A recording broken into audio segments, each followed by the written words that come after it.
Assalamu alaikum viewers and welcome back to my channel Study Law with Pushra. So in today's video we are going to discuss part B of chapter 7 that deals with the topic of search warrants. But before starting the discussion, I request you all to please subscribe to my channel and don't forget to press the bell icon for latest updates. Do share this video with your friends and don't forget to comment your feedback. So let's move towards the discussion. अपनी last video में हमने discuss किया था chapter 7 का part A जो कि explain कर रहा था समन्स टू प्रोड्यूस कि अगर कोई डॉक्यूमेंट प्रोड्यूस करना है तो उसके लिए उस बंदे को समन भेजा जाएगा। सेक्शन 94 और 95 को हमने डिस्कस किया था। आज की इस वीडियो में हम पार्ट बी सर्च वारंट्स को डिस्कस करेंगे जो स्टार्ट होता है सेक्शन 96 से। अब बात ये आती है कि सर्च वारंट क्या है। Search warrant is basically a warrant which is issued by a competent authority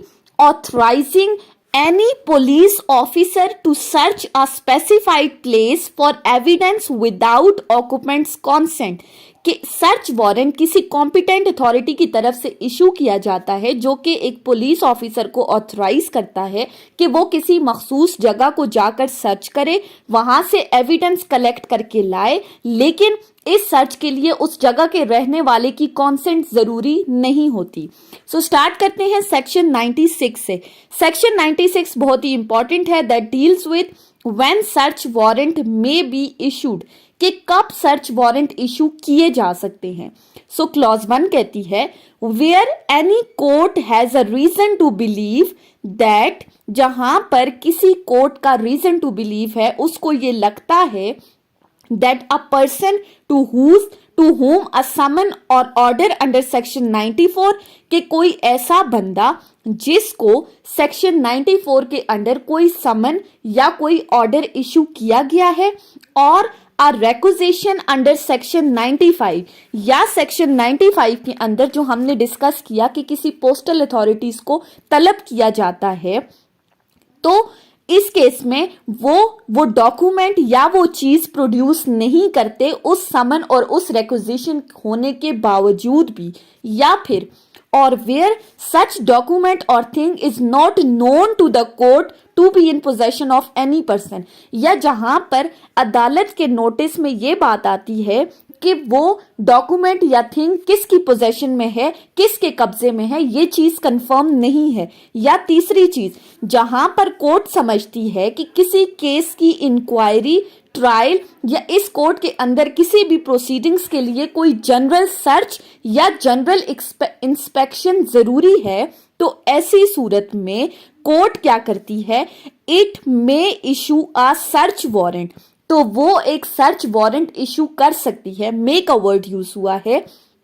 आया वो पुलिस ऑफिसर को वो सर्च वारंट इशू करेगी या किसी स्पेसिफाइड पर्सन को वो अपॉइंट करेगी, कोई भी police officer, and the person to whom such warrant is directed, और जिस बंदे को वो सर्च वारंट इशू किया जाता है, ही मे सर्च और inspect in accordance with the provisions herein contained, तो वो उस जगह को सर्च करेगा जो चीज सर्च वारंट में लिखी हुई है उसके अकॉर्डिंग। सिंपली सेक्शन 96 के अकॉर्डिंग जहां पर कोर्ट को लगता है कि किसी बंदे को समन और ऑर्डर या रिक्वेजिशन इशू करने के बावजूद उसने डॉक्यूमेंट प्रोड्यूस नहीं किया, या डॉक्यूमेंट किस बंदे की पोजेशन में है ये चीज कंफर्म नहीं है, तो या फिर किसी केस की प्रोसीडिंग्स के लिए जनरल सर्च या इंस्पेक्शन जरूरी है, तो वो किसी पुलिस ऑफिसर को सर्च वारंट इशू करेगी और वो पुलिस ऑफिसर उस सर्च वारंट में दी गई डायरेक्शंस के मुताबिक उस जगह को सर्च करेगा।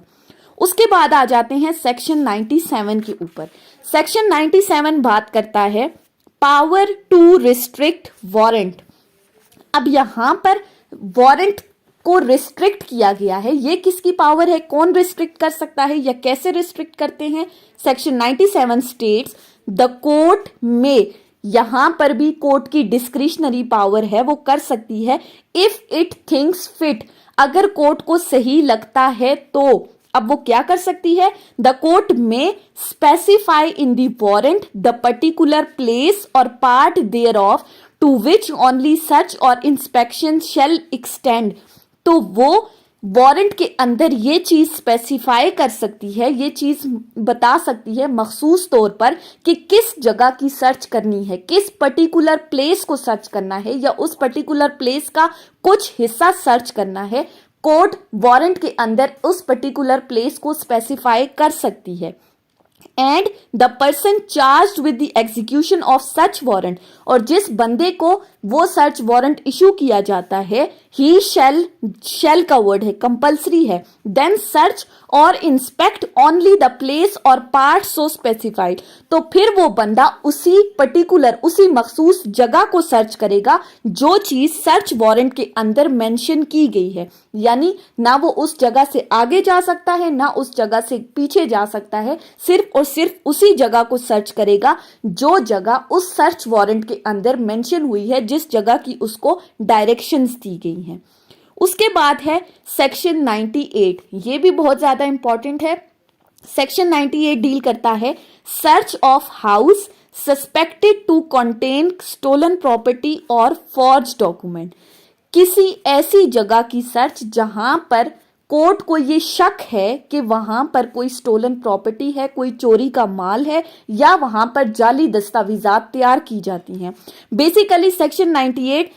हमें बताता है कि कौन से ऐसे ऑफेंसेस हैं जिनके लिए सर्च वारंट इशू किए जा सकते हैं। सो क्लॉज 1 कहती है, if a magistrate of first class, अगर फर्स्ट क्लास मैजिस्ट्रेट को अपॉन इंफॉर्मेशन उसको ये मालूमात मिलती हैं, एंड आफ्टर सच इंक्वायरी, और उस चीज को इंक्वायर करने के बाद, as he thinks necessary has a reason to believe, उसका ये रीजन टू बिलीव है that any place is used for the deposit or sale of stolen property, कि कोई ऐसी जगह है जो चोरी का माल रखने के लिए इस्तेमाल की जा रही है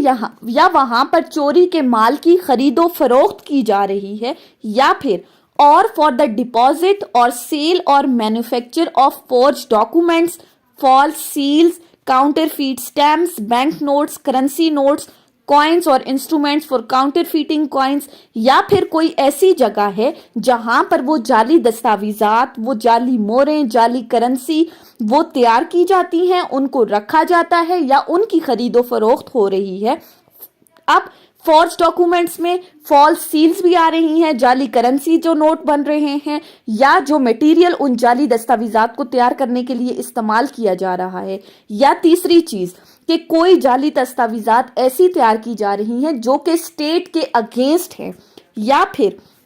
या और for the deposit, sale, manufacture और production of any obscene object as refer to in section 292 of Pakistan penal code, या फिर उस मैजिस्ट्रेट का ये रीजन टू बिलीव है कि कोई ऐसी जगह है जहां पर वो ऑब्सीन ऑब्जेक्ट्स तैयार किए जा रहे हैं, उनको सेल किया जा रहा है या उनको रखा जा रहा है, तो ऐसी सूरत में ही में से मुराद क्या है, वो magistrate first class by his warrant authorise any police officer, तो वो क्या कर सकता है, वारंट इशू कर सकता है, और उस वारंट के साथ वो किसी भी पुलिस ऑफिसर जो कि कांस्टेबल की रैंक से ऊपर का है उसको ऑथराइज करता है। अब क्या ऑथराइज करता है, वो उसको क्या डायरेक्शंस दे रहा है, उसको वो उस सर्च वारंट में क्या लिखा जाता है, तो ये यहां पर 3 बातें हैं।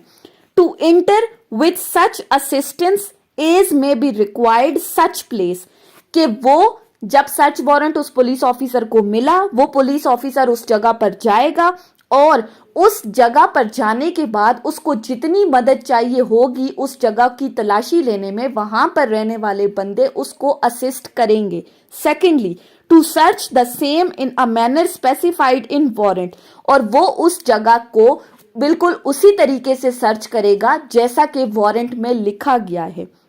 Number 3, to take the possession of any property, document, seal, stamp, bank notes or currency which is found to be stolen property, तो वो वहां से सर्च करने के बाद जो उसको प्रॉपर्टी मिलती है, जो उसको लगता है कि ये चोरी का माल है या कोई भी डॉक्यूमेंट, कोई भी मोहरे वगैरह, कोई भी जाली नोट, तो वो फिर क्या करेगा,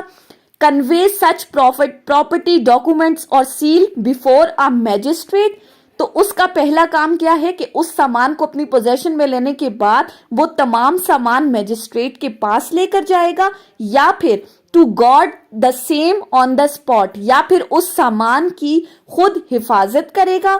किन केसेस में? until the offender is taken before the magistrate, until and unless वो offender अरेस्ट हुआ और उस ऑफेंडर को मैजिस्ट्रेट के सामने लाया गया है, और otherwise to dispose thereof in some place of safety, या फिर वो उस सामान को किसी सेफ जगह पर रखेगा। लेकिन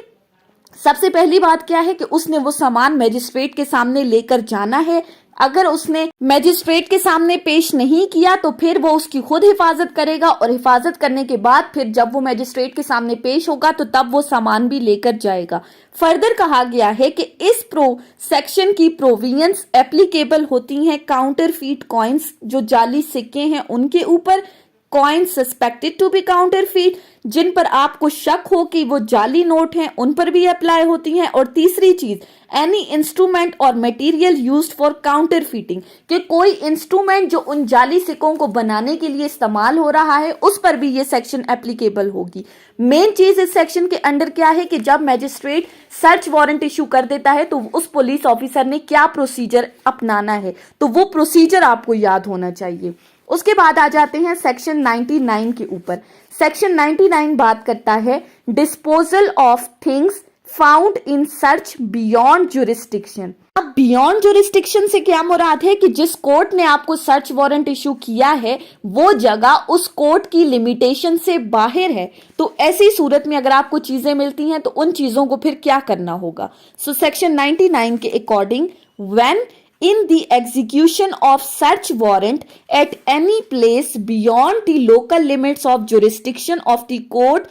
which issued the search warrant, कि जब आप सर्च वारंट एग्जीक्यूट करते हो और उस सर्च वारंट में जो जगह मेंशन है वो कोई ऐसी है जो उस कोर्ट की जुरिस्डिक्शन से बाहर है जिस कोर्ट ने वो सर्च वारंट इशू किया है, तो ऐसी सूरत में any of the things for which search is made are found, such things together with a list of same prepared shall immediately be taken before the court issuing the warrant। तो सबसे पहला काम आपने क्या करना है, उस जगह को सर्च करने के बाद उस जगह से मिलने वाली चीजों की एक लिस्ट तैयार करनी है, और उस लिस्ट तैयार करने के बाद उस लिस्ट के साथ वो तमाम चीजें आपने उस कोर्ट के सामने पेश करनी है जिस कोर्ट ने आपको सर्च वारंट इशू किया था। जनरल रूल क्या है कि उस कोर्ट के सामने पेश करनी है। अब अगर आप ऐसी जगह पर गए हो जो कि उस कोर्ट की लिमिटेशन से बाहर हटकर है, तो फिर ऐसी सूरत में आप वो तमाम चीजें उस इलाके के नियरेस्ट मैजिस्ट्रेट के सामने पेश करोगे,